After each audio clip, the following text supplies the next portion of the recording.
How's it going, everyone? This is Jay here at Fantasy Labs, and we're finally back and ready to give you guys a podcast after what seems like it's been a long time. So sorry about that. We apologize. Justin actually doesn't live on the East Coast, so he's here with me to break down this Monday, January 25th, 9-game slate that we're going to get into here in a sec. So how's it going, Justin? Good. Great to be back, guys. Sorry for the scheduling snafu. We all were traveling to FSTA in Dallas last week. And then, obviously a lot of flight cancellations and stuff coming through. We're ready to go, and we'll be back on our regular pod schedule this time. I don't think we'll have Brian at all this week. He's vacationing in Jamaica. Must be nice. Yeah. Well, how did he pull that one off? I have no idea. Smack dab in the middle of NBA season. And plus, we got All-Star break coming up. We're going to, the three of us, Pete and John and all our guys are going to, do it big in Colorado. So he's got 2 trips coming up. So just living the dream. Right. Yeah. All right. So let's jump into this first game here. Wolves Cavs. Wolves 13.5-point underdogs. They're implied at 94.3 points. The only injury with Minnesota, KG, is questionable with right knee soreness. I don't think he returned for the second half of last game. He's dealing with that issue. I think it was Pekovic that started the second half in his place. For Cleveland, they're all clear with injuries. Yeah, so let's dive into this game. 13.5-point spread for Minnesota against Cleveland. Cleveland is really stingy, especially inside. I don't really see any, strong cash game plays on Minnesota's side. Karl-Anthony Towns has really had to go quickly. He's only 6,900 still on DraftKings. Big men have not fared well against the Cavs this season. So are you even looking at, Towns or anybody on this Minnesota team in tournaments? Yeah, I think I'm going to look at them in tournaments, but definitely not cash with that big spread and a low implied total for Minnesota. But, yeah, the way Talon's been playing, I think is great. And I don't like really targeting guys against Mozgov and kind of the size Cleveland has down low. But I think it's a spot where he could still, especially on DraftKings at that price, pay off. I think you can have a few shares of him. And I think the other guys that are intriguing at least are kind of Wiggins and maybe Shabazz off the bench. If this thing kind of gets out of hand, he can put up points in a hurry if he sees extended time here. But overall, it's kind of a team to fade on this slate. Yeah, Shabazz at 4,200 on FanDuel isn't bad at all, and I think he's 45 on DK. So I kind of like him as a tournament shot, like you said. I think he'll probably see extended time with this one likely getting out of hand. Moving on to Cleveland's side. Yeah, the Ty Lue experiment did not fare particularly well their first game. He blamed it on the conditioning and whatnot, and whatever. There's nothing like blaming on conditioning halfway through the season. Right? Some really interesting things going on with our rotation.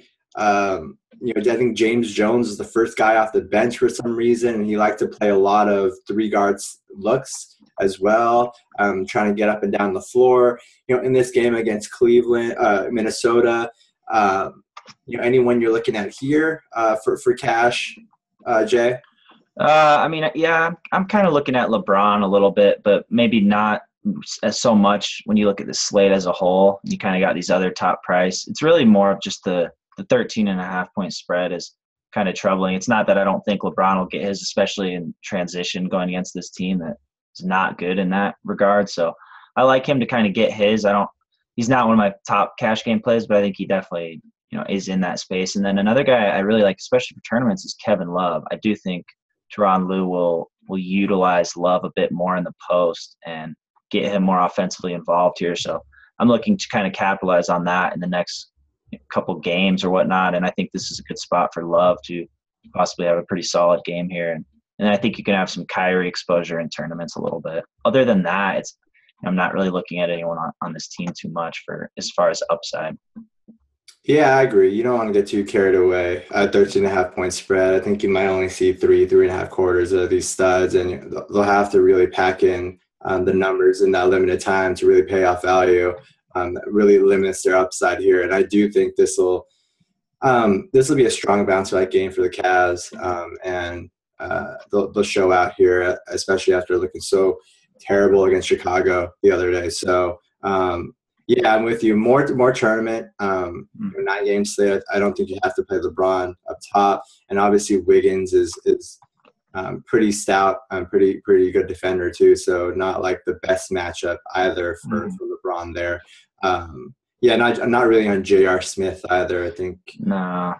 Yeah, I mean he's been pretty solid lately, just in terms of the scoring, but it's a bit of a reach to go him here. Agreed. Right. Moving on to Boston versus the Wizards.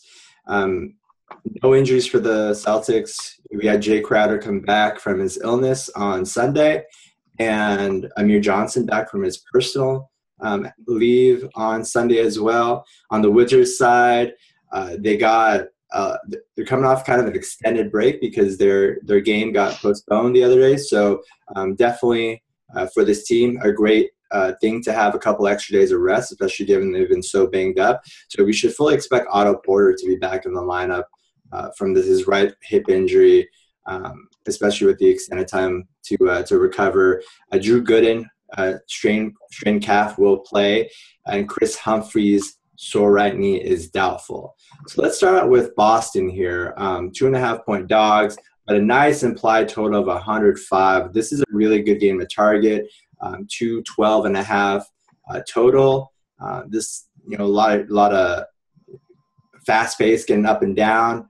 Can really see this game having some guys to look at. Isaiah Thomas, Avery Bradley, Jared Sullinger. Who of the group are you looking at particularly? Yeah, I mean, I love this game. 4th highest pace in the league versus the 5th highest pace. We saw him play like a week ago, and it was 119, 117. So obviously, we're assuming the points are going to be there again. And as far as Boston off the back-to-back, we saw Isaiah and Crowder rest the whole 4th quarter. So I'm not really worried about that.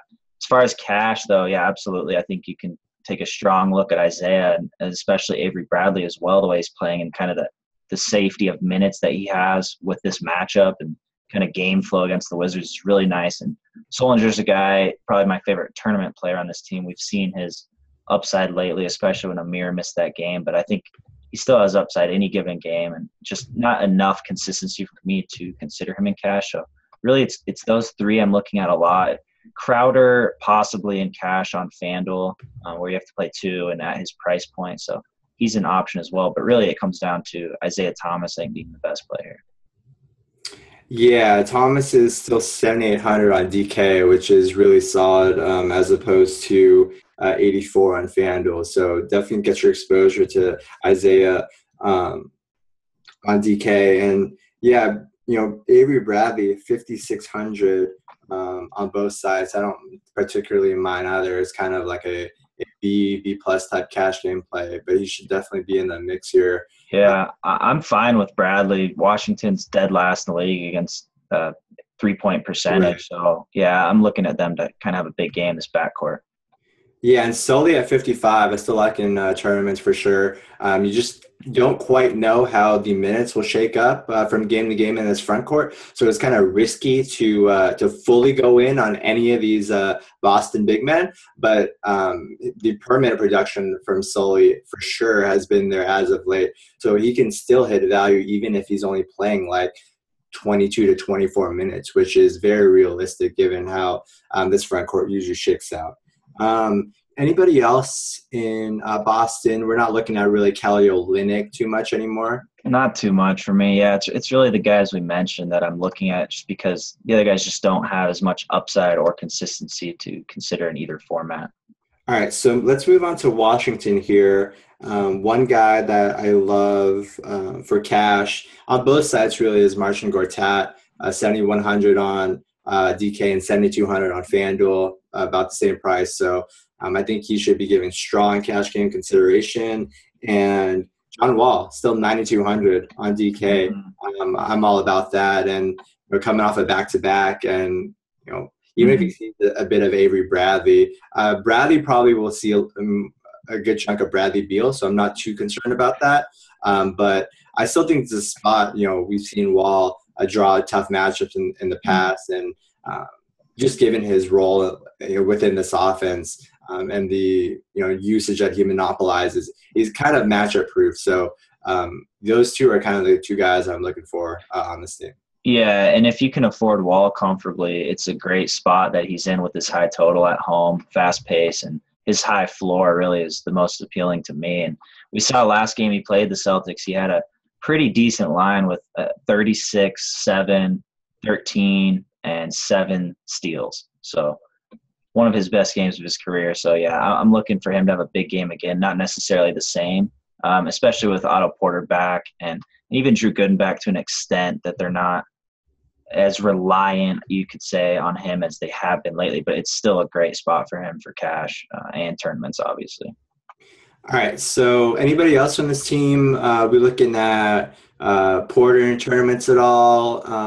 Beal's still on that minute restriction, so it's tough to love him completely. Yeah, Beal's just kind of in that spot where he's not a great play in either format because he's not solid enough really for cash too much. And then, with his limited minutes, you can't really consider him as a strong tournament option with kind of limited upside there. And Porter, it's tough. I mean, he's been out for a bit. I'd assume he jumps right back into the starting lineup, or could you see them maybe starting Oubre and just bringing Porter and easing him out off the bench? I would think with the extended time off, he should be fine. He should be good to go. And it's not like, a really debilitating injury. It's kind of like he landed funny on his hip. I think he should be back in the starting lineup, but you may be concerned possibly about that he might see a minute or two less, maybe as they ease him in initially. But he's definitely iffy for sure. And I'll try if you want a piece.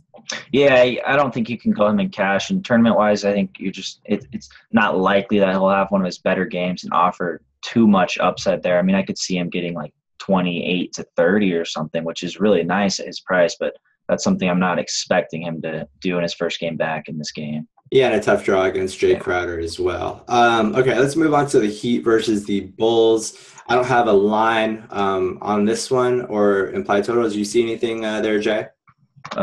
Heat Bulls. Yeah, no, because Dwayne Wade. Well, the whole Heat. Really, I mean, let's run through this then. Miami, I think we'd be better off like listing the guys who are fully healthy and expected to play than. I mean, are there any? Like that's the thing. There's no one that matters. Right, Chris Bosh. He's the only guy who's free and clear, and Justice Winslow too. So let's go to this. So Goran Dragic is out. Beno Udrih is probable. So we'll likely see Beno Udrih start at point guard again. Tyler Johnson back on the bench. And Dwayne Wade said he will play. Luol Deng and Hassan Whiteside both questionable. Whiteside said he'll warm up with the intention of playing, but he's still having pain right now. So we'll have to see. And Deng, we're worried that eye issue might be pretty serious. So we'll have to keep an eye on those two. And then, Gerald Green questionable right knee tendonitis, and Josh McRoberts doubtful for Monday and probably for the rest of the season. So, probably for the rest of his career. I'm so sick of him popping up on the injury report. Like, it's like, what's the point? We know where this is going. Anyway. We should just group him with Chris Anderson at this point. Yeah. Be like, look, whether he plays or not, or whether he's questionable, doubtful, probable, it doesn't even matter. Exactly. All right. So the likely starting five we'll probably see here, just to kind of assuming the questionable guys play, is we'll see Udrih at the point, Wade at the 2, either Luol Deng or Justice Winslow at the 3, Chris Bosh at the 4, Hassan Whiteside at the 5. Who do you think gets to start there if Whiteside's out? It was Amari last game, right? Yeah, it was. Yeah, so, I mean, I think it would be either Amari or Haslam in that spot, and Bosh, obviously, to the 5. Yeah, probably Amari, especially with this bigger, more traditional Bulls front court with Taj. Yeah. All right, so there's a lot of, and ifs, ors here. There's a lot of ways this thing can swing. Yeah, there are, but really there's not much I'm looking at to gain. There's really one play that I'm looking at here. It's Bosh. Chris Bosh, right. Yeah, Bosh is the main guy. Even if Udrih is out, we've seen Tyler Johnson's floor, so that's not great, and especially if Wade plays. And we've seen Winslow get 43 minutes and put up 14. He had a good game last game, but with some of these, Jay knows as well, way too well. Yeah, well, he crushed for me. I don't know, but I'll never play him again probably. But yeah, you're not really looking to go. I mean, maybe Wade in a tournament. He's definitely playing through his pain, so I think some upside. Against like Jimmy. I mean, it's not ideal, yeah. But someone's gonna have to score on this team. Well, this is going to be like a really like low scoring total. So the Bulls have given up so many points lately, some games. So right. They still have a good defense overall. So, and then obviously the Heat play at a really slow pace. So, I think Bosch 7,700 on DK, 7,600 on FanDuel, Prime, cash game play on both sites. Other than that, we're definitely getting into tournament territory. I think. If Whiteside plays, Whiteside's the guy. I'd have a piece of him in tournaments, not cash, just because I'm concerned about like how many minutes he'll go if he's still in pain, and whether how much this strain left oblique is still affecting him. So Obviously a great matchup for Whiteside if he plays, but still you only want some tournament exposure there. Yeah. Other than that, you don't want to go too crazy here. And I don't think I'd go Bosch and cash if Whiteside plays. Agreed. So you're kind of fading them overall. If the more bodies that come back, you're kind of fading. If more out, still the only guy I'd really go is Bosch. But either way, I think you can still have like, let's say Whiteside plays. I think he's a fine tournament play for sure. Like, I still don't mind. So, like, if Udra's out, I don't necessarily mind Tyler Johnson at 4,200 on FanDuel. Yeah, FanDuel. Right, he's 5,500 on DK, which is obviously a no-go either way. Right. But you can make a case if Udra's out, but he's probable. Udra says he's probably going to play. Yeah, so. That probably shuts that down. All right, so let's move on to Chicago. Big injury news. Etuan Moore is questionable.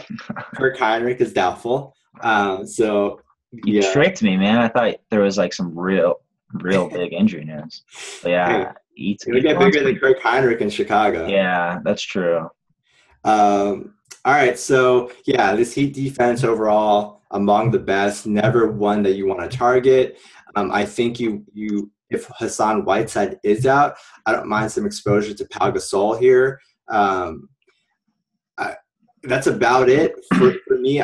Jimmy Butler is definitely intriguing, but the combination like Luol Deng and Justice Winslow is tough. I'm more scared of Winslow of the two defensively, but some Butler in tournaments is fine. I think a guy that I might be a little bit more intrigued with is Derrick Rose, especially with how much usage he's been monopolizing lately. He's been shooting, I think, close to like 20 field attempts for 36. Yeah, and playing big minutes. Yeah, Rose was the guy I was hoping you'd bring up there because, he's the guy I'm looking at in cash, 5,900 on DK. Yeah, and I'm like a maniac with cash. I don't care if the guy is going to be 5% on the cash. That's never stopped me before. But, he's a guy I'm looking at in this game.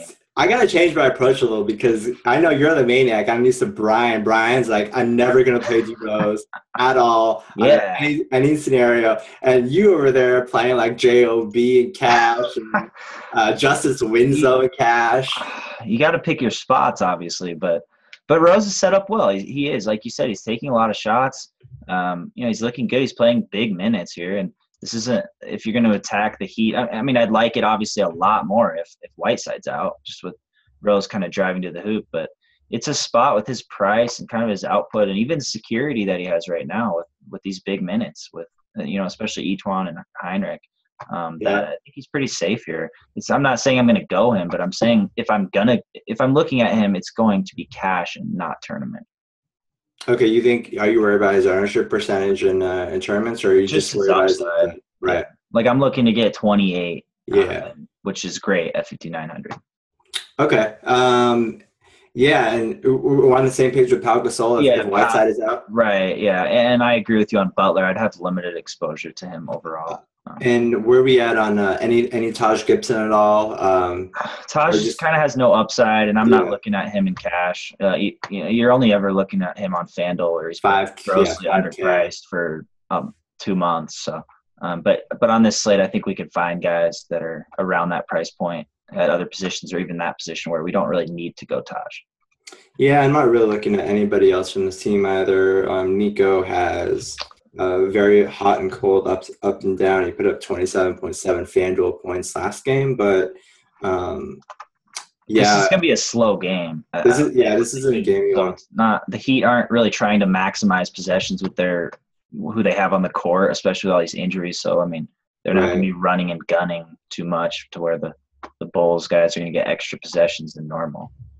All right, so let's move on to the next game, Orlando versus Memphis. And Memphis favored by 6. Another really low-scoring game.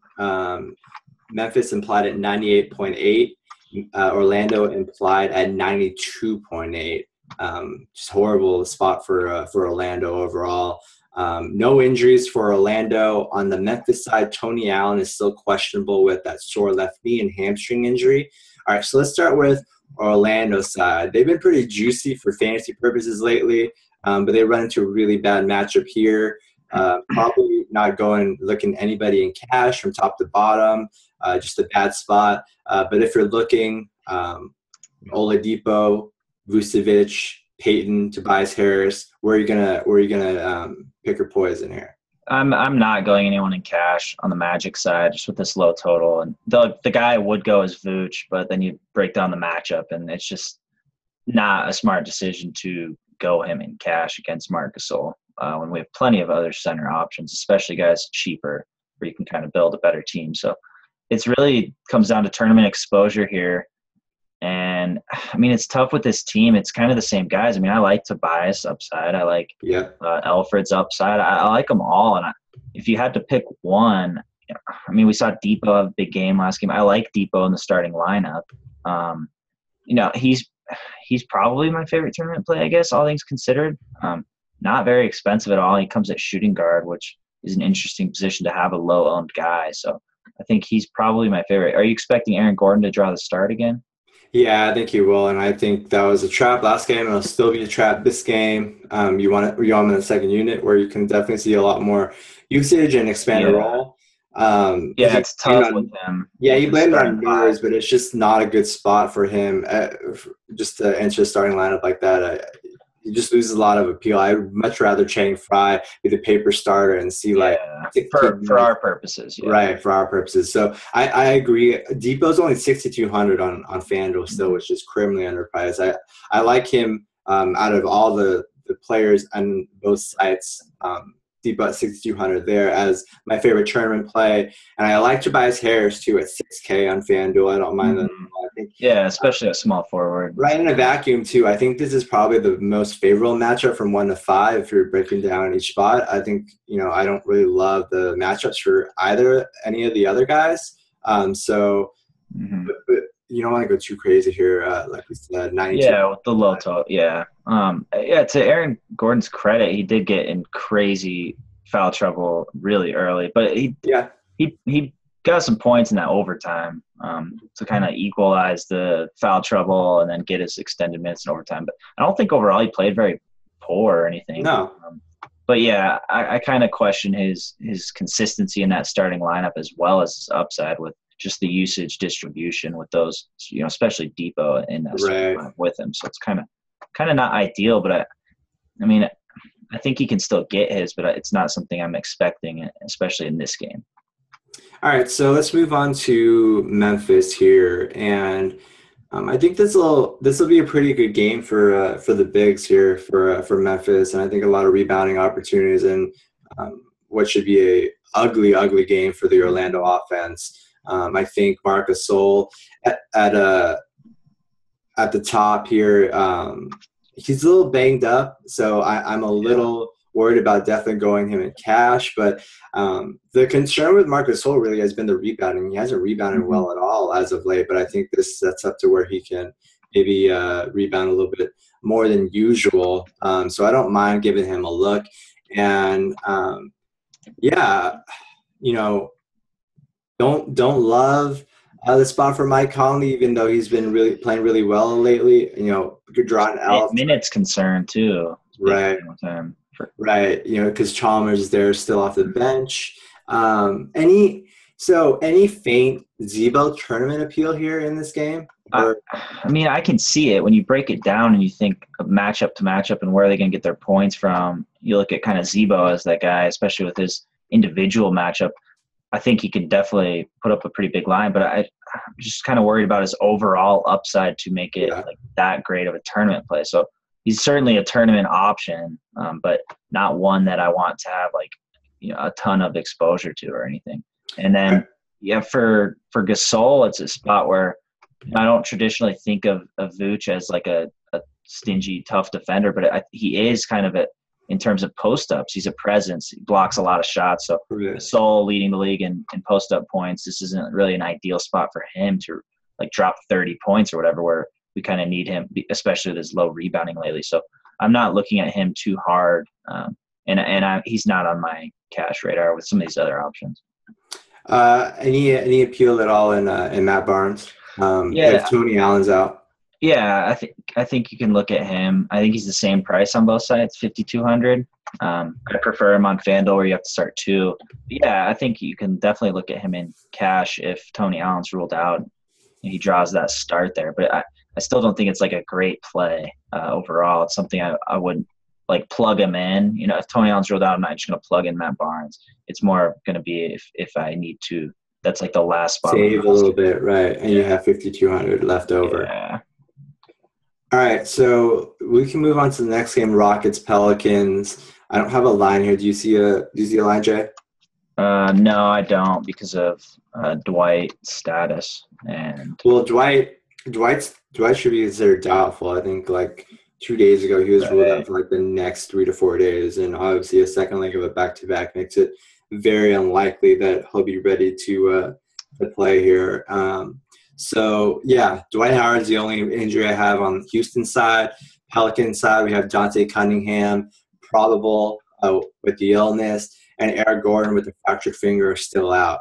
So, Houston, definitely intriguing. We've seen some big lines lately, especially on Sunday. James Harden triple-double, Josh Smith doing Josh Smith things. I don't even know if that playing some point guard, point forward a little bit, dishing some dimes, hitting some shots. I mean, it was definitely a step up from his first game, though.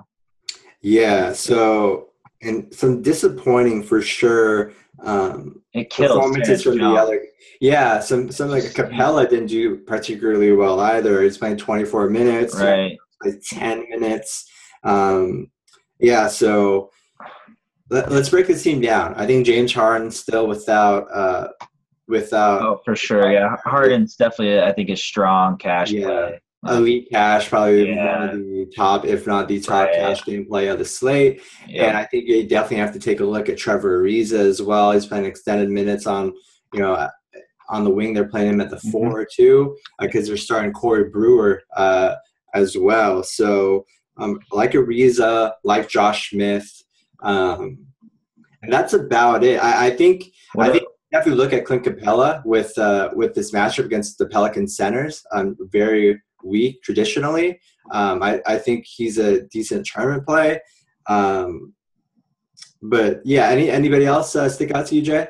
Yeah, I think you can look at Beverly just for his cheap. He's very cheap on both sides. And I like the minutes he's getting. And if you're going to go him, he's a cash option. So I generally never, ever go him, but he's kind of producing enough to pay off his price with these consistent minutes. And obviously this game, when the total comes out, it's going to be really, really high. These teams have played twice and both have been close and very high scoring. So he's a guy I think that's an option in cash. Yeah, he's an option. I just worry about because he's so his usage is so I don't like matchup at all against Drew Holiday. Yeah, I don't recommend him, but that's kind of the spot he's in. Is I think he'll show up pretty high in our models just with his cheap price is all really it is. Yeah, he's very 4K on DK and 41 on FanDuel. So. Yeah, it's Yeah. pretty cheap to get 30 minutes against a really bad defense. Right. He could still, get into like, 7 to 8, 9 assists somewhere right there, a couple Yeah, steals. but I mean, this is Harden's team, obviously, and with Dwight out, Harden's the guy. And yeah, I really like Ariza for tournaments a lot. This is a Pelicans team that is really, really poor with their transition defense. So Hmm. I'm looking at Harden and Ariza, especially with the points he generates in transition to exploit that. And You front confident court, enough to go back to the Josh Smith well? no way. I haven't been in the Josh Smith well for years. I feel like Yeah, I feel like had a he good was life lately. Yeah, been really good. That front court, it scares me. I mean, we saw Terrence Jones play 10 minutes today, and yeah. I mean, they need to trade him or something. I I like him a lot. I think he's a good player, and he's just not being utilized that much. And then you look at Capella is scary kind of to go too with Josh Smith. I mean, Josh Smith's doing what he does best, just ruining stuff. Pretty much, essentially, that's what he's doing here in real life. So I don't. It gets me off these guys in cash. With Dwight out, you obviously look at Clint as the guy you want to go in cash, but now it's not as safe. No, he's just a tournament option for me with some upside given the matchup. So I think he can definitely have a really sneaky game. And coming off 8-5 on a start on Sunday, where people are going to be really disappointed with his line. I think his ownership won't be too high, so I think it's a good spot to jump on him in tournaments here with this favorable matchup. All right, let's jump on the Pelicans side here. Yeah, so let's break this down from the top. Anthony Davis, Drew Holiday, Tyreek Evans, Norris Cole, Ryan Anderson. Yep, What are you looking at? that's all I'm looking at. And real quick, if Dwight does play, I definitely like him as a tournament option. If we get that Yeah, that he's playing. yeah, because obviously the same thing applies. Great matchup, Yeah. and I don't think he's going to play like less than 30 minutes. He's been playing like Yeah. pretty heavy when he's been playing. So yeah, he's a tournament option for sure. The Pelicans side, yeah, you named all the players I'm looking at overall. So now it's just a matter of where you apply each player to what kind of tournament or cash. And I think cash, you definitely want to take a hard look at Anthony Davis. Do you think he's kind of a must on this slate, or with like we have expensive guys on the slate, and it's kind of the same thing as usual with Anthony Davis, where he hasn't been he's been playing well and he's been avoiding injuries for now, which probably means he'll get injured in this game. But it's a spot I like. you can't call your shot twice, Jay. Or use that once. I'll call my shot when I figure out if he's going to get injured or not. I'm not making it up. It just comes to me. I'm the brow whisperer. It'll come, and I'll know before the game starts whether he gets injured or not. And then you'll keep it to yourself, huh? No, I'll tweet it out. I'll tweet it out. All right, you'll share with the people. Yeah, I'm for the people, man. So, no, but the thing comes to obviously both are 10K plus. So would you rather play Andy Davis or James Harden? For me, it's Harden. Yeah, me too, for sure. Yeah, even on the back-to-back. Yeah, I mean, we've seen. I've played Harden on back-to-backs before. It's been scary. I remember that one time I think he played Detroit where he had like all of his fantasy points at like the last 4 minutes of the game, and he still managed to hit value. Yeah. But I think like just with Dwight out, Dwight doubtful rather. Yeah. Just like. Yeah, he'll get enough points. And you look at the two, which one will kill you? It's obviously Anthony Davis. I mean, what's Harden's floor anyways? Like even if he does play 31 minutes, he's still going to get a lot of points. He's driving a lot. He's going to go to the free throw line a lot. He's right. The main offense with Dwight out again. So and he had a huge triple-double today. Right, for sure. The rebounding has definitely been perked up a little with Dwight. It gives him some added overall appeal. I think when we were in Dallas a couple of days ago, he had 17 rebounds. James Harden did. Yeah, it's crazy. So that's definitely nice. It just increases his floor a lot in case he has a bad shooting game or in case his minutes are down a little bit. Overall, his floor is high. Norris Cole's a guy I think is interesting. He's 4,300 on FanDuel. It's hard to kind of look at that with Eric Gordon out and see him just starting and getting solid minutes, but you got Drew off the bench. It's kind of, and he's been inconsistent is the thing. How worried are you about Beverly, though? Beverly did a pretty good job on Darren today, and he's been pretty He did, solid. yeah, but I don't know. Beverly, like Houston's defense, you just look overall has been really bad, and like guys get there still. But I mean, Beverly locking down Norris, I don't see that as like a something he's going to be too focused on just with the way their offense is. I think Norris isn't really a guy who like totally penetrates with his offense, all the time. But more so than Beverly, I think it's just this inconsistency that worries me a little bit. I know he's really cheap, but like it's just tough to kind of get 16 out of him in cash. That it's not great for your team, obviously. So I don't know. I'm probably not going him in cash, but that's kind of where he is in terms of what you're going to do with him. I think is a cash play on FanDuel at 4,300. Yeah, I think he's definitely a solid bargain option if you need him, not like a must play, but definitely in the mix if you want to save a little there. Um, yeah, Drew Holiday, I think we have to mention, just been exceptionally solid off the bench. Even seeing he's been a little bit disappointing with the minutes.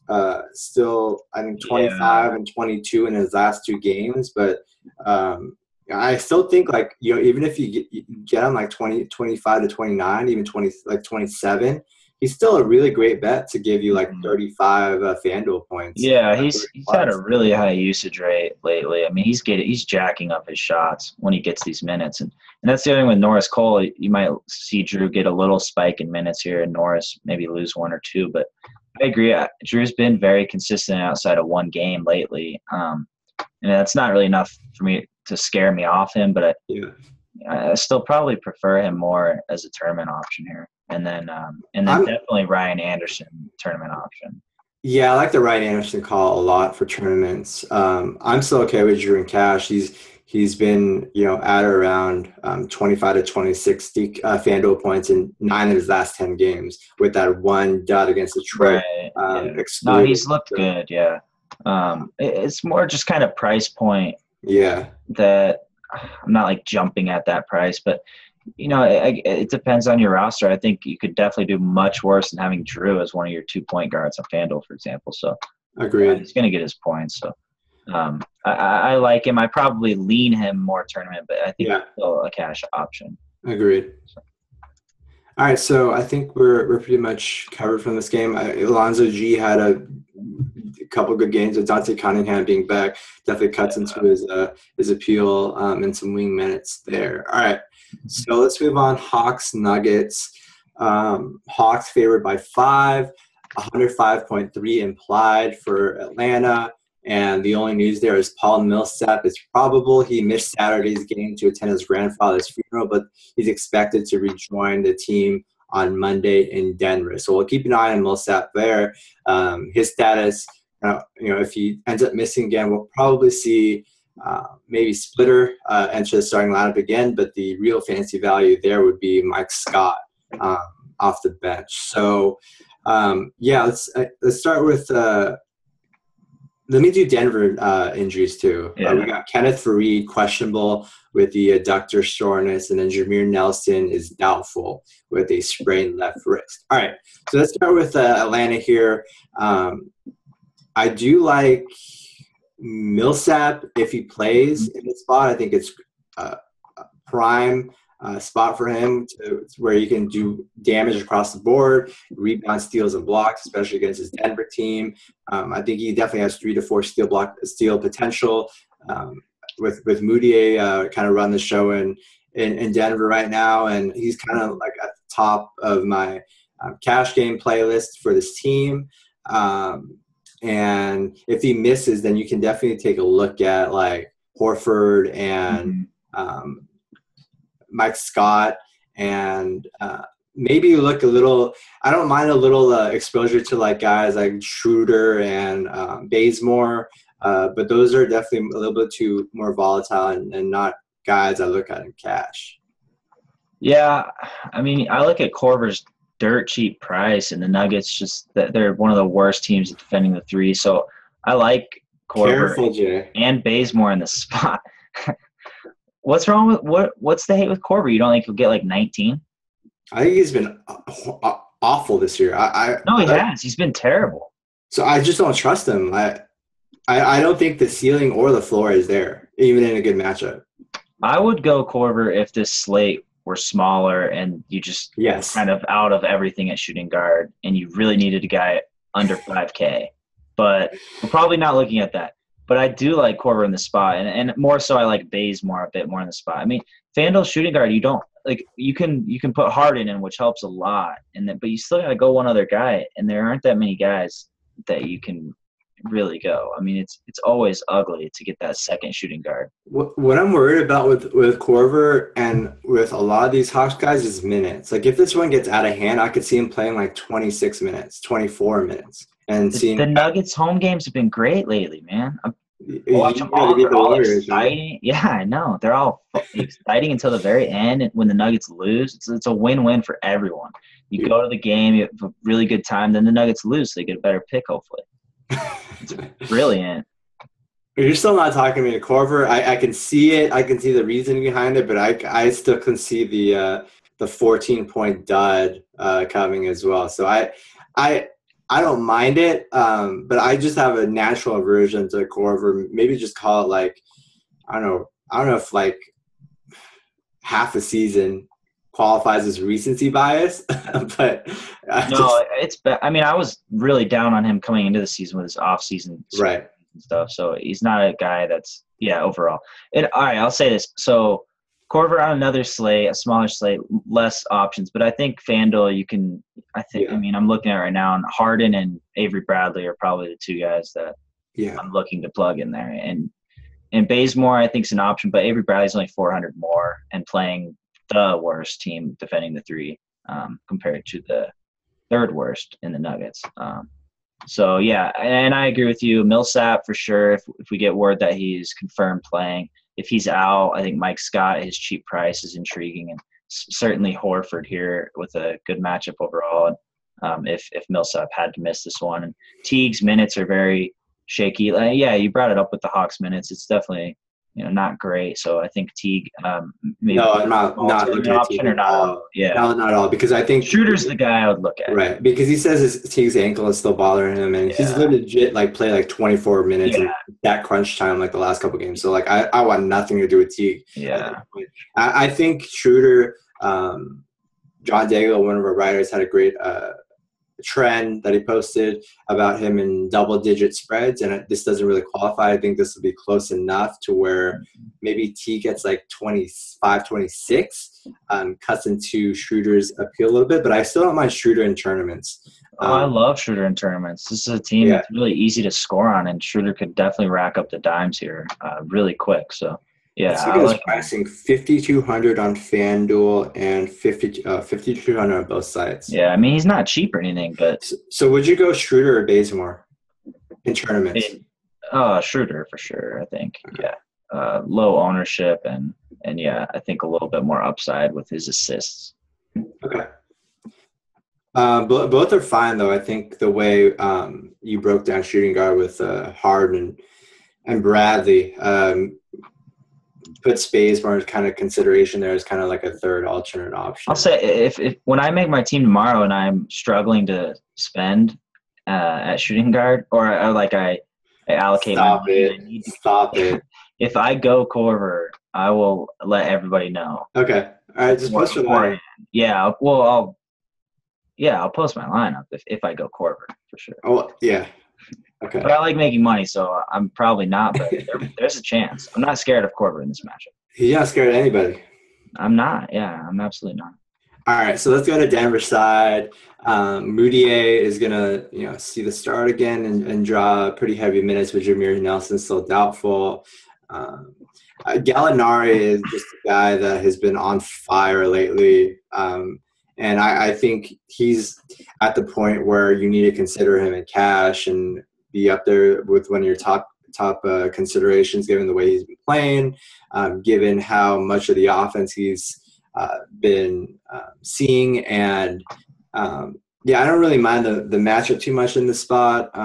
He's probably going to see a lot of Bazemore on the wing and maybe a little bit of Millsap potentially if he plays, which isn't great, but still I like Gallinari a lot in this spot. Yeah, Gallo's the guy I'd look at in cash, and looking at small forward options, you can find something wrong with all of them a little bit. So there's not really like a cut and dry, especially like two small forwards on FanDuel where you're going to go automatically. So he's certainly in that conversation as small forward there. And then, yeah, that's probably it for cash. Although if Fareed's out, throw Arthur at his cheap price. Are you looking at it all? Yeah, I don't mind it. I think he's a little hit and miss for me, so I have some trepidation going him in cash. He has 4,300 on FanDuel, Right. which is fine. I think he's another guy that, if you want to save and you end up with 4,300 there at that power forward spot on FanDuel, then I don't mind it. But definitely not like one of the bargains that I'm like looking at in right away. Yeah, I agree with that. And then, anybody else here? Jokic, maybe some tournament, I guess. Yeah. What's the deal with Nurkic? Is he just not? He's just getting DNPs.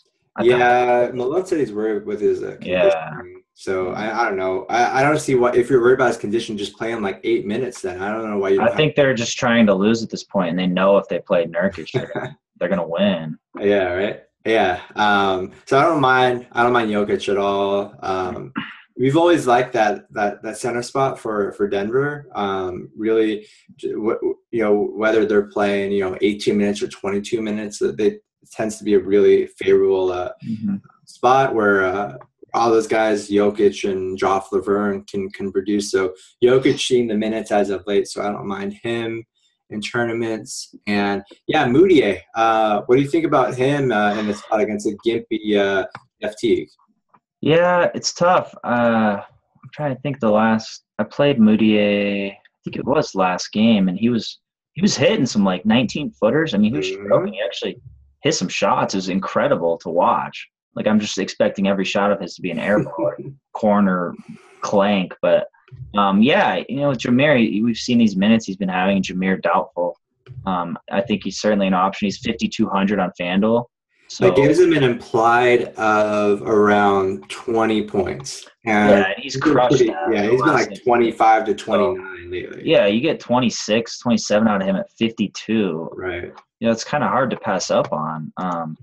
And this is a high total and a pretty close spread, all things considered. So, and yeah, going against Teague, who's not 100%, and he even admitted as much. So it's more of just you're hoping Moutier kind of hits some of these shots, and I think he's trending upwards. He's looking pretty solid lately, especially compared to earlier in the season. So yeah, I think you got to look at him in cash at that price. Okay. Anybody else here? Garris? Yeah. I mean, it's tough because Barton's not even. I mean, he barely played last game, so it's crazy. Malone really likes Gary Harris a lot. He does. Like more than any coach likes any player in the league, I think, is Malone and Gary Harris.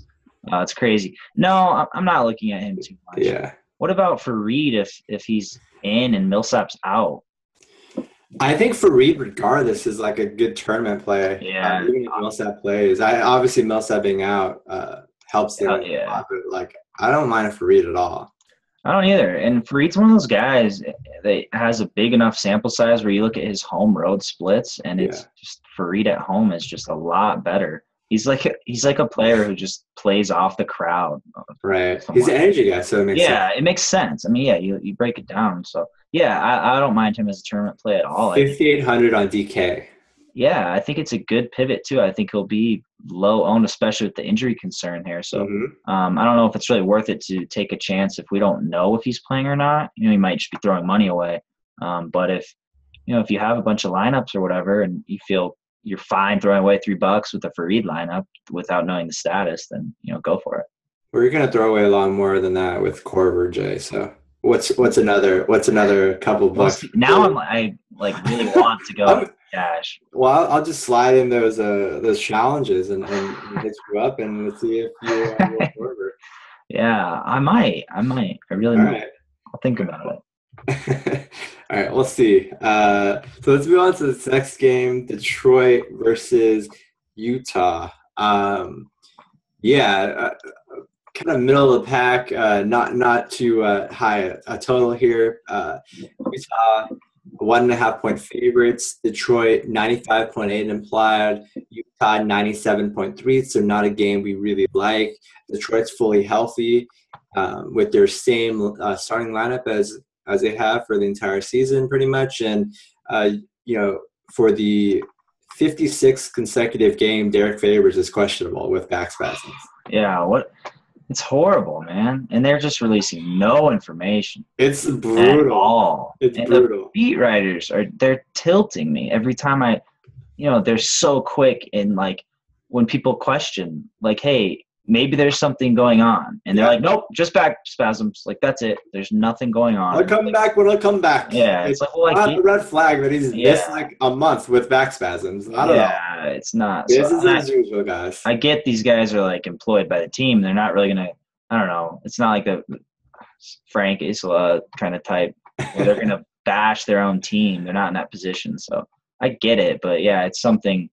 I mean, at this point, like, I'll be shocked when Favors comes back. It's just I'm writing him off. Like, I just don't see him coming back anytime really soon before the All-Star break. Yeah, because I don't even think he's done like much in terms of like on-court activity. I haven't like seen. I saw him shooting in one video, and like he looked pretty decent. But that's just putting up some shots. I mean, I do that outside every now and then. So.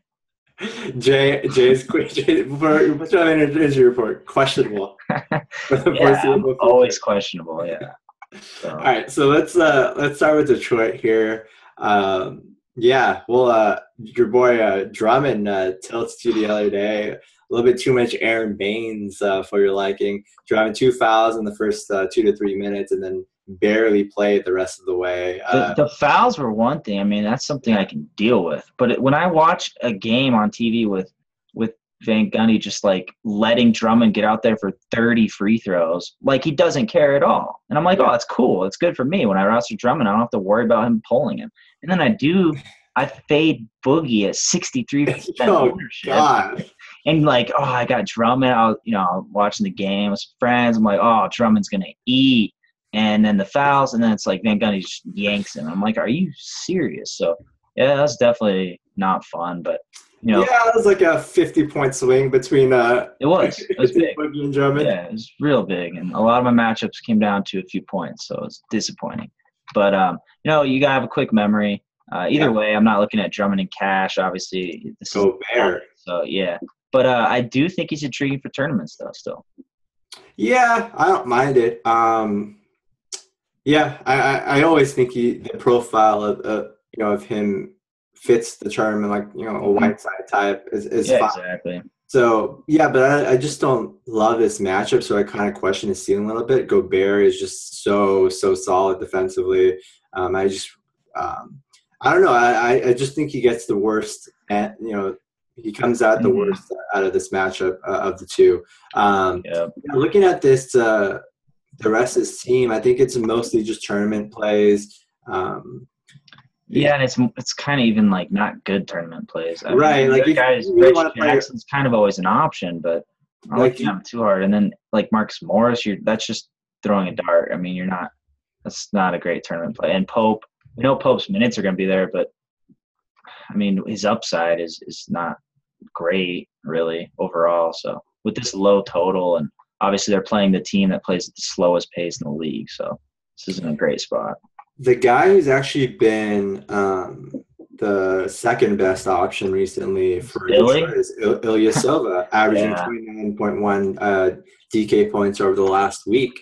He's been playing consistent 34 minutes. Lately, he was usually in like the 24 to 28 range, so he's been playing a lot more lately.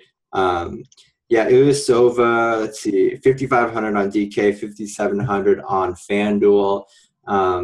You mind a little Ilyasova tournament exposure on DK at 55? I think it's fine. Yeah, you break down the individual matchup, and it's nothing too terrifying. Ilyasova can kind of step out, too, so it's not like he's going to be facing Gobert down low for all his points. Right, we kind of expect Derek Favors to miss, too, so he's probably going to go up against, like, exactly. Rookie. So, I think he has upside, especially if he plays that full amount of minutes. We saw last game he kind of was cut short. I think he was off to a really hot start, and they kind of sat him but as well as Drummond, unfortunately. But yeah, I think he's got some upside for sure. He's played well overall, so I don't mind him. Kind of, yeah, like some Drummond, Illy, maybe some Reggie, and I'm not really on Pope too much, just with his upside. I don't think it'll be that great in this slow-paced game. Agreed. All right, so on Utah's side here, yeah, well, assume for these purposes that Favors is out, even though it's technically questionable. Yeah, start at the top. I think there's three clear guys that are in the mix, and Gordon Hayward, Rudy Gobert, and Rodney Hood. Which of the three are you liking the most for cash in tournaments? Yeah, I love Hayward in cash. He's been on fire lately, and he crushed last game and sat the whole fourth, or else he would have had a much bigger line. He's been getting a lot of assists lately, which is awesome. I mean, his floor is really high. Plays big minutes. This is a really close spread, so I like him a lot. Hood's the other guy who I think is a cash option, but one that's a little bit – I like Detroit's perimeter defense here, and Hood's a guy that's terrifying. I said I'm not scared of playing any player except Hood. Dude can get 4 fouls in 3 minutes. True. Shoot 0 for 11. I mean, how many times have we seen him this season? Like, oh, there's Rodney Hood. He's 0 for 9 shooting in the third quarter. So it's not a spot I'm looking at him too much. And then Gobert, I think you can limit him to a tournament option here. Yeah, you don't like Rodney Hood in tournaments either? I think him and Gobert make sense. Hood's a guy I'd like in cash, but just with the Pistons perimeter D, I'm not too high on him. I don't think I'll have him in any tournament spots. He's upside warrants tournament exposure. I mean, he's more of a cash player, I guess. Yeah, maybe in this spot, right? Yeah, you're right. You're right. Yeah. He's a very frustrating cash player. Yeah, I just said more tournaments just because of the volatility. Right. I don't trust him enough in cash, so I'd rather throw him in tournaments where I don't mind too much if he burns me with foul trouble, But like in this spot, yeah, his upside is definitely in question. Beyond that, we're not really on Trey Burke, Booker, Trey Lyles. No one else. Yeah, no one really else. We'll see. I'm a little. Are you mentioned the perimeter defense? That worry you at all? With Hayward? Hayward? Yeah, I worry about this matchup quite a bit, to where he's probably like not one of my top cash game plays, but I can see him being a solid cash game player, at least in consideration. Yeah, I mean, the thing with Hayward, I just love he gets rebounds and assists, so he kind of fills the sheet up in terms of what you'd expect him to do for sure as well. But one where I think if he does kind of have an off shooting night, which he could in this one, that he'll still kind of get enough to not necessarily. I mean, he's 82. He's not cheap or anything, but 7,500 on DK. Yeah, so much better there. But he has a high enough floor, I think, in all scenarios at this point, with Favors being out, that I think he's a good play in terms of he's safe, which we look for in cash, and he has big upside too. So I'm not too worried about it, and that doesn't mean I'm going to go him, but it means I like him a lot in cash at a small forward position where it's not great.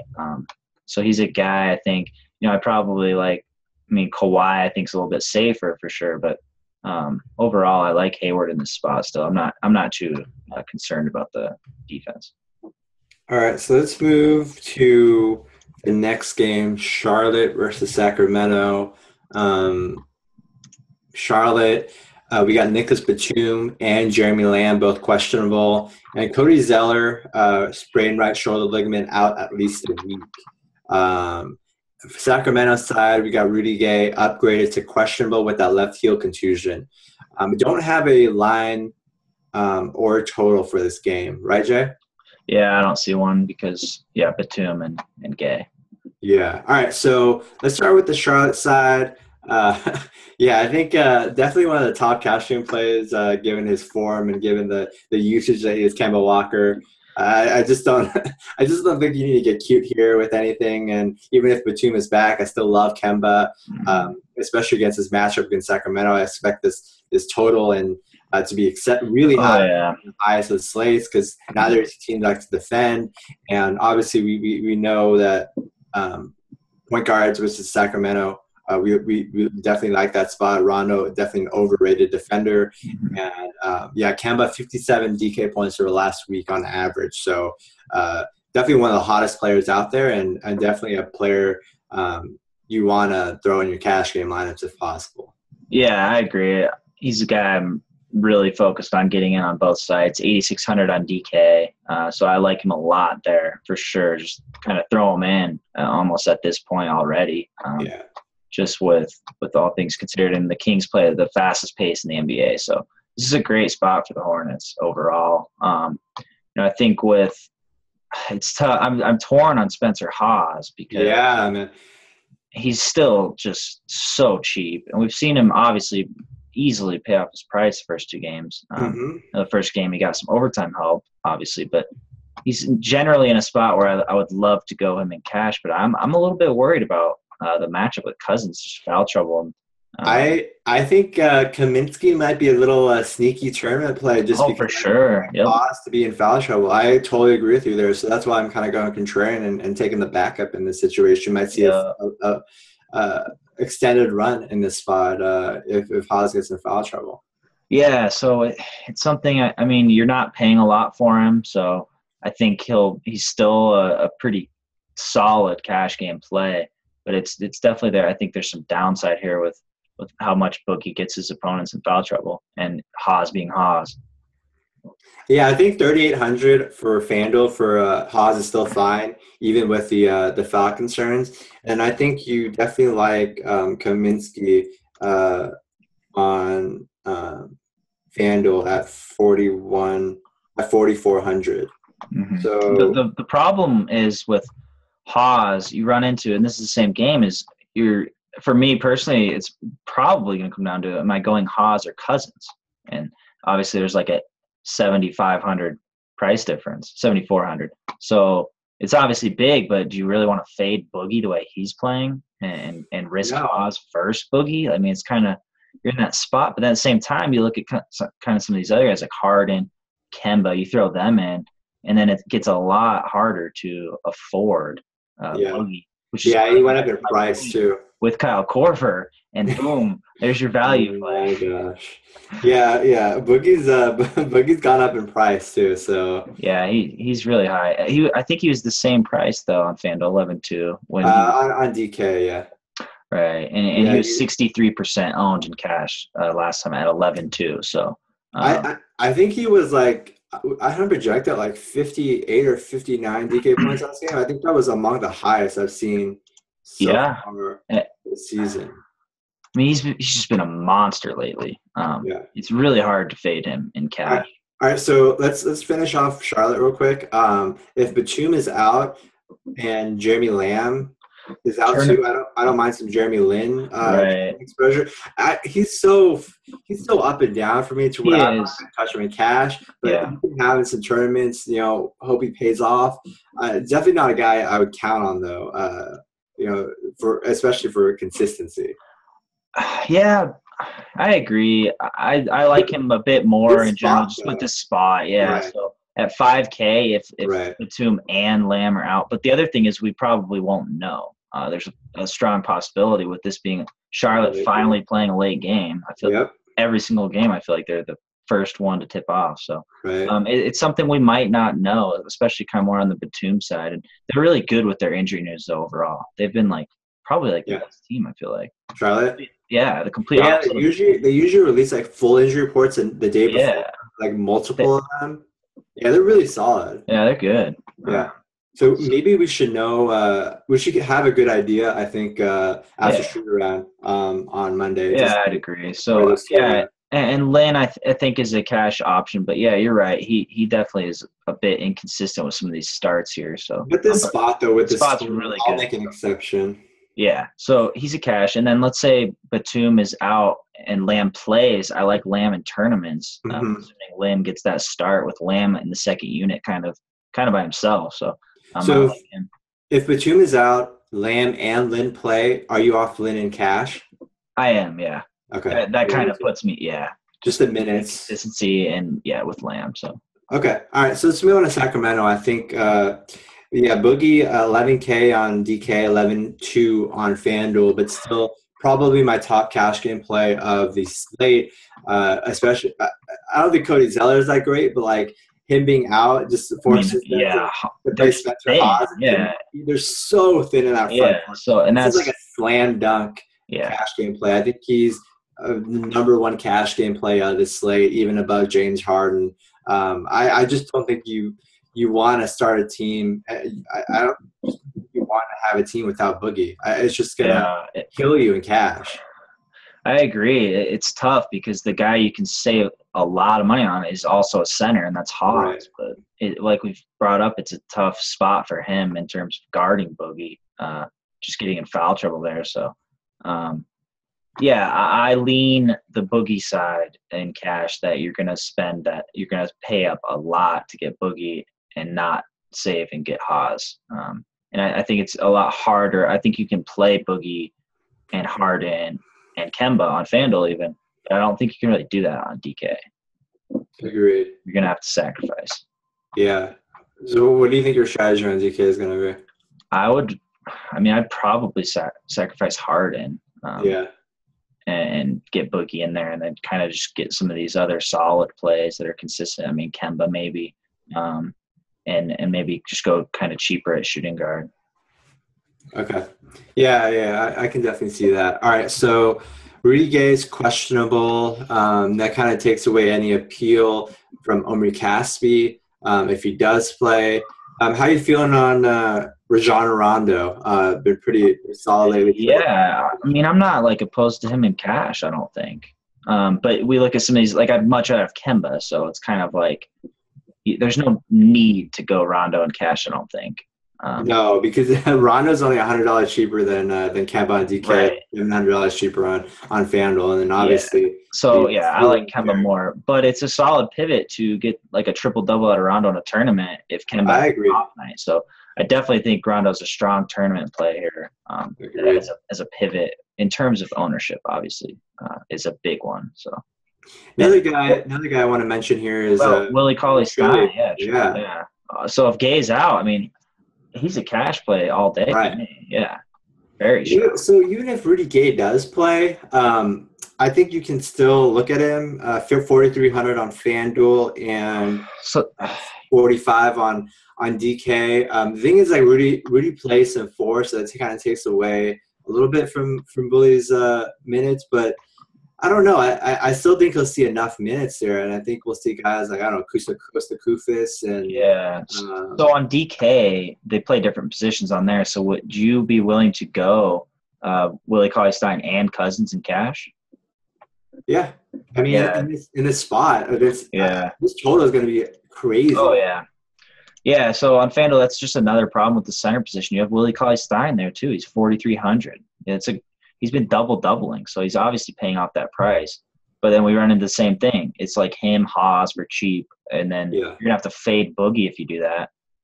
So I'm on the team. I don't want to fade Boogie. I don't want to go against people with Boogie when I don't have him. Agreed. But I think you can definitely explore alternate. For tournaments, I think it's you're fading Boogie in tournaments. His ownership's gonna be crazy, and you can throw guys like Rondo there instead of Kemba, and then just mix some things up, pivot a little bit, and off kind of some of these strictly cash, high percentage owned plays. Right. All right. So anybody else here that you like at all? I mean, Caspi's been kind of disappointing. If Gay's out, if we know in time. I don't think we'll know in time. Do you? With kind of how Rudy Gay is and the Kings injury report in this late time? No, they usually update him pretty late too. The Kings do. Yeah. So I think Caspi's a tough spot here. Plus, I think that the fact that the Kings account phrased it like Rudy Gay got upgraded to questionable. Yeah. Really, in my experience, trends towards him more likely playing than not. Yeah. So on FanDuel, I think you're in a spot where you can't really rely on a Caspi or even Willie Cauley-Stein if Gay is trending upwards. All right. So let's move on to the best game of the slate by far. We don't say that sarcastically because this is – I don't know. This is my second best game of the slate. my God. I got Atlanta, Denver, man. Those home games, I'm telling you. Kyle Korver on the road, big game. So I'll check out this game, though. I think, I'll have time to check out both. Hey, look behind you. Look behind you. I know. I don't think he'll play in this game.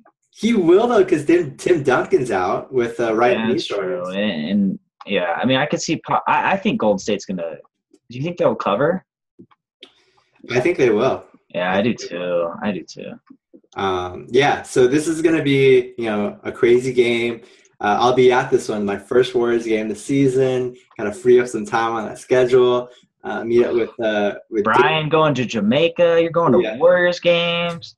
Just sitting at the Boban lab, watching work. Yeah, just working. Yeah. So this is going to be a pretty good game, and Warriors favored by 4.5 right now. I think it opened at like 3, somewhere around there. Spurs implied at 102.3, Warriors implied at 106.8. As we mentioned, Tim Duncan out with that right knee soreness, as we're putting it, and James Michael-McAdoo out for the Warriors with a toe and left foot injury. All right, so let's start with the Spurs side. And McAdoo is turning into Josh McRoberts. He is. It's like, come on. We're like, but the thing is, like, they're paying McRoberts like so much more money. McAdoo's like, I know. Barely making $1 million, so I don't mind it. No, that's true. Yeah. Spurs side. I like Kawhi a lot in this game. Yeah, because he's going to be playing. This is a game, like one of the few games. Spurs win every game by 25. Right, where he'll have to play like 36 minutes, like for one. And you know what I mean? I mean, Kawhi generates his points in so many areas that he's very, very safe, I think, in this spot. And FanDuel 7,600. That's something I'm really trying to fit in there. It'll be difficult with some of these expensive guys, like Boogie, Hart, and Kemba. If you haven't. It's very tough to fit Kawhi in there with them. I don't think it's a priority though. Like when you stack him against those other guys, where it's like number one usage option, great matchup. I like Kawhi, but I'm not going to play him over Kemba. No, I'm not either. It's more just positional, small forward. Who are you going to go? And I think he has a great price. I mean, he's cheaper than Hayward. He's not like that much more than even Gallo. So it's a spot. I 7,600 on FanDuel. Yeah. So I think it's something I want to pull off. I would like to get him in there. It's a very, very high floor for him, and I love that. So it's a spot I'm definitely going to explore strongly in cash. I think another guy you want to look like in tournaments is LaMarcus Aldridge.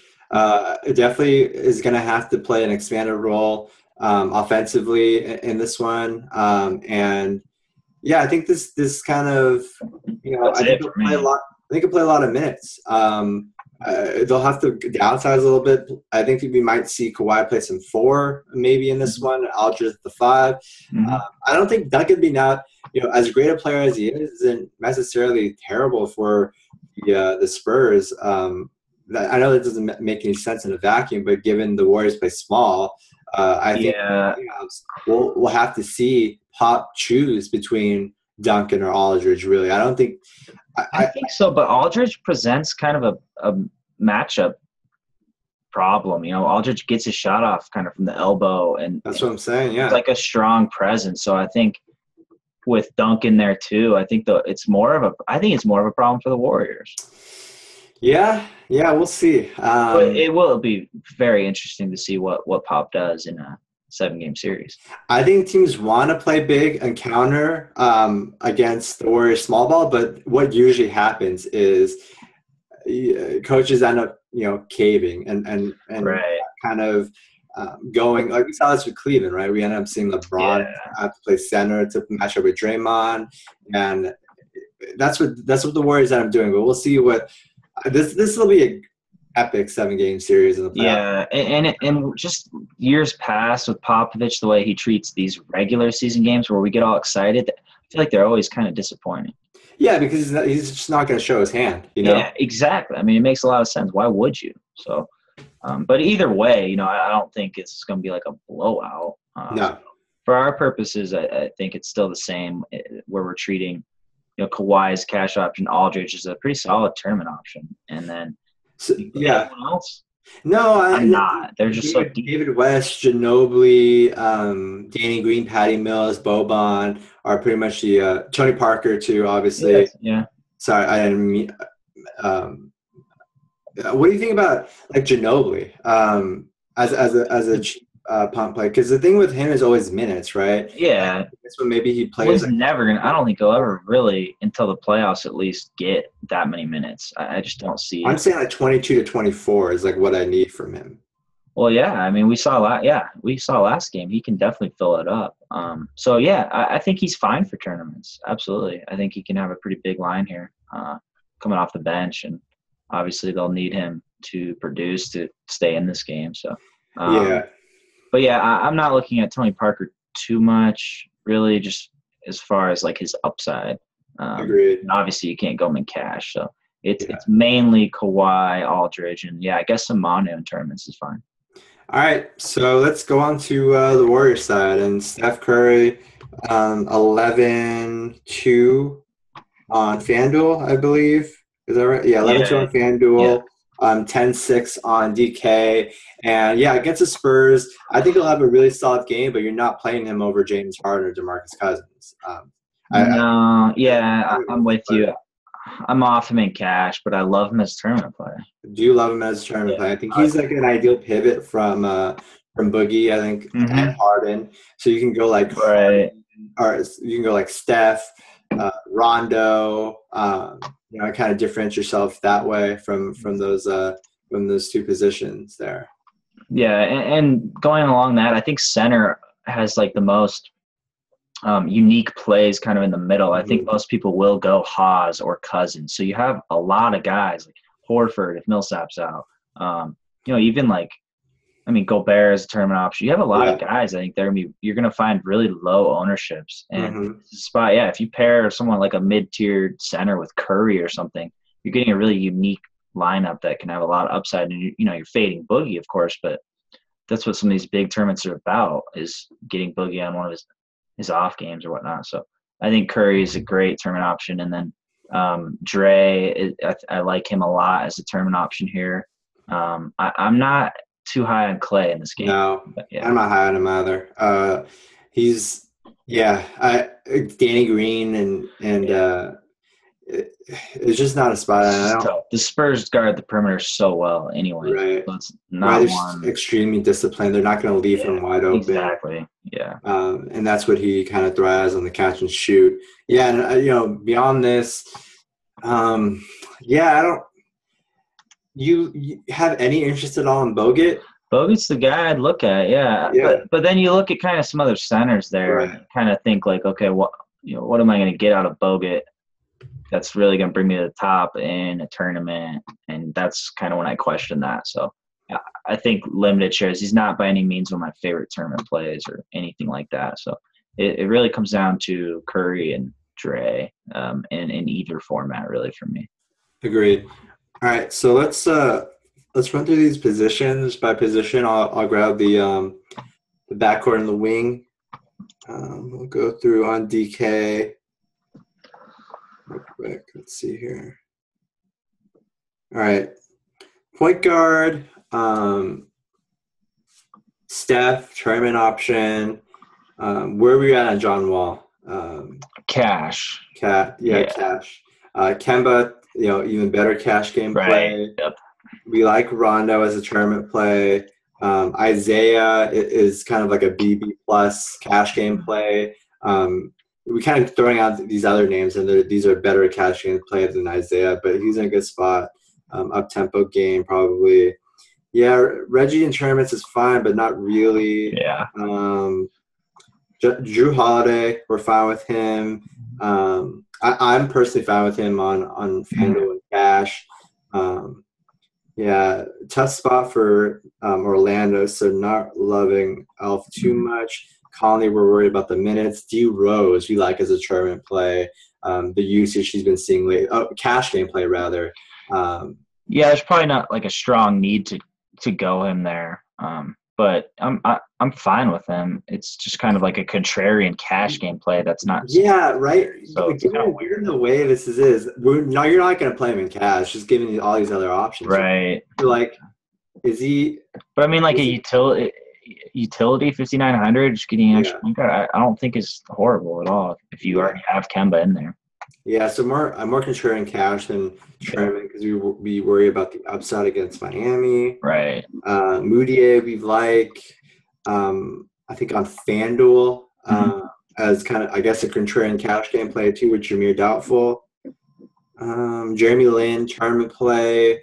Maybe cash if Lamb are out. Yeah, point guard is loaded. Yeah. Wow. Schroeder tournaments, fine. Norris Cole is a decent punt play. Yeah, I think that's about it. Yeah, maybe Beverly, but not one of our favorite cash game plays. Looking at this slate too with the point guard. Right. Yeah. You don't need to go Beverly. Yeah. All right. So let's move on to shooting guard here. James Harden, probably the number 2 cash game play behind Boogie. Not really feeling Jimmy too much. Wiggins, tough spot against Cleveland.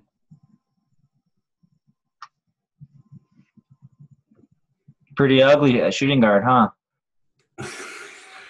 Avery Bradley, I think will definitely be among the top best shooting guard options. Let's see here. Oh God. Ginobili, decent punt play. I think he'll definitely be needed in this one. Play fuller minutes. Don't want anybody on the Hawks. Oh. Jay's all about Kyle Korver, so we'll see with him. Good God. Yeah, I mean, I think Jeremy Lamb in tournaments, if Batum's out, is fine, and he's in. It's not looking bad, man. I tried to tell you. No, I know, but yeah, I think you'll kind of maybe have to pull on Korver at a need potentially, but I'm probably gonna try hard and Bradley. Yeah, I think it's pretty easy cash Harden and Bradley on FanDuel. I don't think you even need to think about that too much. Yeah. All right, so LeBron, I'm not really considering him too much because of the blowout potential and you got to spend elsewhere, especially. So LeBron you kind of fall back on. Yeah, but you got to pay up for Boogie or Harden. Kawhi, we like in the spot play fuller minutes against Golden State. Hayward is good in cash. Gallinari we like too a lot in cash given his form.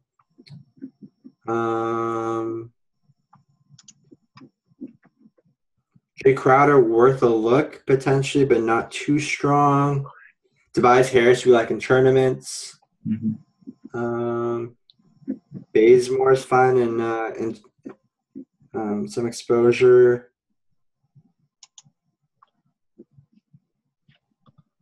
Barnes maybe if Tony Allen's out. Yeah, but we like Ariza. Tournament. Yeah, so he's kind of the play here, the mid-range guys. Aaron Gordon, no wage. Shabazz, makes a tournament, especially if this one gets out of hand. Yeah, definitely.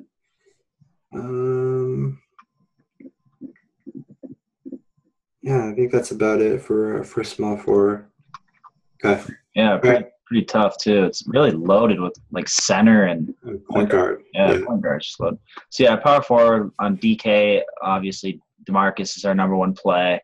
Then you translate that to FanDuel at center that we like a lot as well. Obviously, Anthony Davis. Yeah, so it's tough with DK. I think definitely Cousins over Anthony Davis. But I still think Anthony Davis is a cash game option, especially on FanDuel at power forward if you have the salary to spend up there. Dre, more of a tournament play here. We like Millsap, assuming he's back, and we get news that he's back. We like him in cash. I think Bosch is a fine option in both formats. We like him more if Whiteside is out. Of course, Aldridge, great tournament play. I think Love, probably with the blowout factor. I think he's still a fine tournament play. I don't think there's a need to go him in cash anymore. So, but tournament play on both sides. Capella, I think, is a tournament option with Josh Smith ruining everything. We like this matchup too. Can't really trust him. So, definitely limited to tournament. I think Zach Randolph has some tournament appeal in this one. Ryan Anderson certainly tournament appeal in this game. Can definitely draw some mismatches there. For Reed, tournament option if he plays kind of at home. We like him, and especially if Millsap is ruled out. Ghostface, Ilya. Yeah. Oh, yeah, Ghostface, Ilya. Yeah, we skip over Taj. I'm kind of off him. Ilyasova tournament is fine. Terrence Jones, I don't think you really want to mess with at all. I don't mind Marvin that much tournament play either. Yeah, we left him off. Especially if the bigs get in foul trouble, we could see Marvin play a lot of minutes there. Batum being out would help too because he'd have to play a little bit of three potentially. Even though he need to play a lot of minutes between the two spots.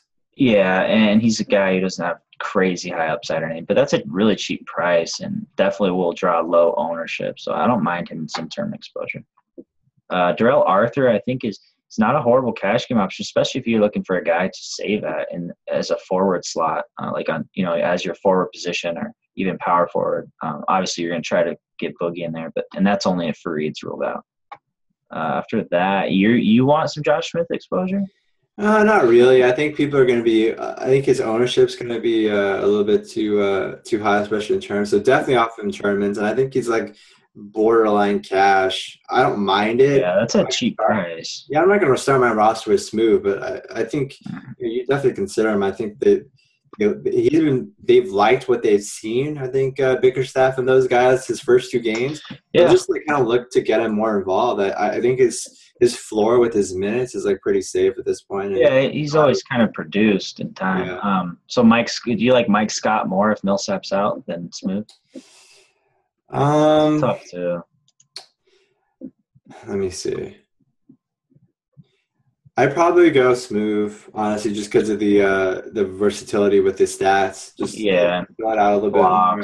Scott's basically just scoring and a rebound. So yeah, I think that's it for power forward that I see.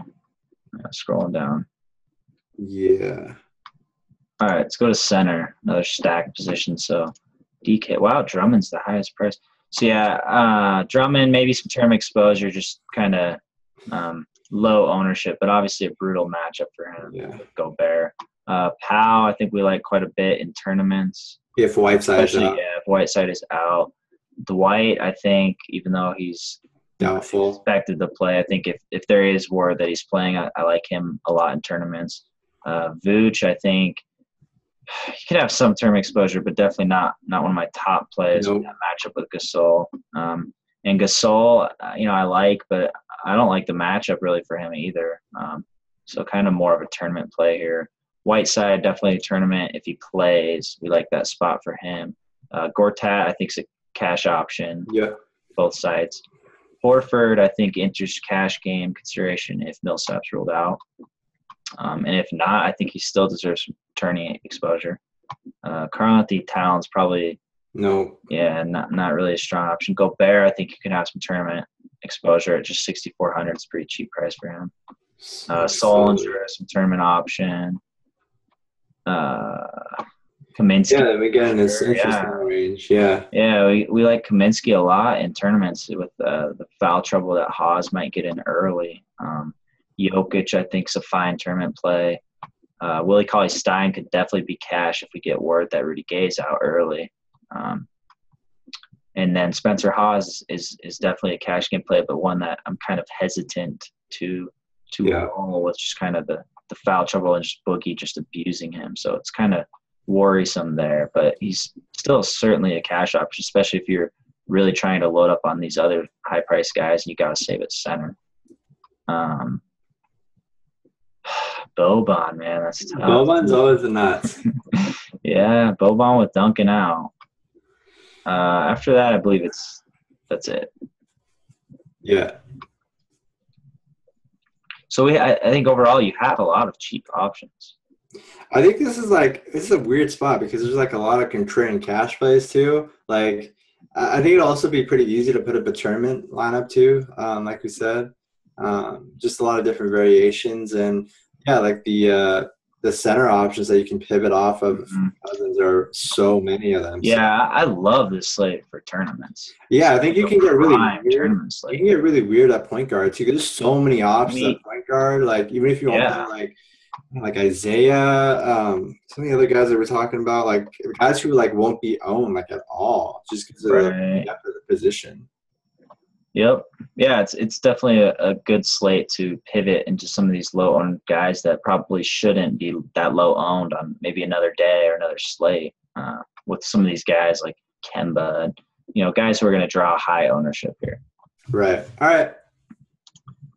Cool. All right. Well, yeah, we'll get you a pod. I think what's the plan for Tuesday? Yeah, we'll see. I'll do something. So, yeah, I'll be on the pod Tuesday. I'm not going to any basketball games. I'm not going to any islands. I'm not going anywhere tropical. I'm not going anywhere fun. You're staying in the Boban Labs. Staying in the Boban Labs. I don't even budge. I'm going to watch that Nuggets Hawks game. I can't wait. Sweat Kyle Korver. I might tune into the late game. It could be all right. But, yeah, I'm with you. I think the Dubs are going to cover. But have fun at that game. And, yeah, thanks for tuning in, guys. And we'll get you a pod on Tuesday. Good luck, guys.